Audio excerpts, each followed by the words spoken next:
অধ্যাপক রুহুল আমিন কামাল, খেলাফত মজলিস মনোনীত বরিশাল ৪ আসনের জাতীয় সংসদ সদস্য পদপ্রার্থী।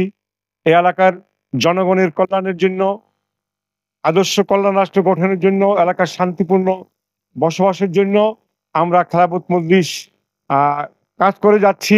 বাংলাদেশে আল্লাহ রসুলের খেলাফত রাষ্ট্র ব্যবস্থা প্রতিষ্ঠার জন্য আমরা সবসময় কর্মতৎপর রয়েছি।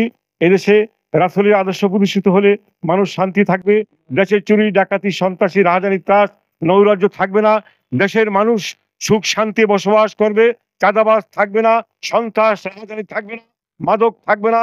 এখানে সুশিক্ষা, শান্তি এবং সম্প্রীতির ভিত্তিতে আমরা এই এলাকায় গণমানুষের মুক্তির জন্য, শান্তির জন্য, কল্যাণের জন্য সর্বস্তরের মানুষের মধ্যে দিনের দাওয়াত প্রচার করে দিনকে প্রতিষ্ঠা করার জন্য আমরা তৎপর রয়েছি আলহামদুলিল্লাহ।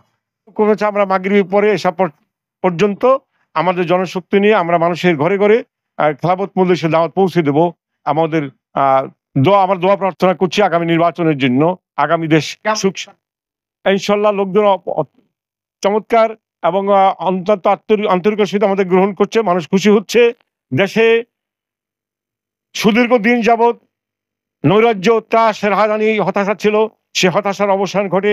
আগামী দিনে বাংলাদেশে সোনালী সূর্য শান্তি সুখের উদিত হবে, উদয় হবে, সেই প্রত্যাশায় সর্বস্তরের মানুষ আমাদেরকে সাদর গ্রহণ করছে, আগ্রহ প্রকাশ করছে এবং আল্লাহ রাসূলের খেলাফত প্রতিষ্ঠার জন্য, আল্লাহর খেলাফত প্রতিষ্ঠার জন্য প্রত্যেকটি মানুষ, সর্বস্তরের মানুষ আন্তরিকতার সাথে আমাদের গ্রহণ করছে এবং সত্য ন্যায় সুন্দর কল্যাণকে উদ্ভাসিত করিবার জন্য সকলে সচেষ্ট কর্মতৎপর রয়েছে আমরা আলহামদুলিল্লাহ।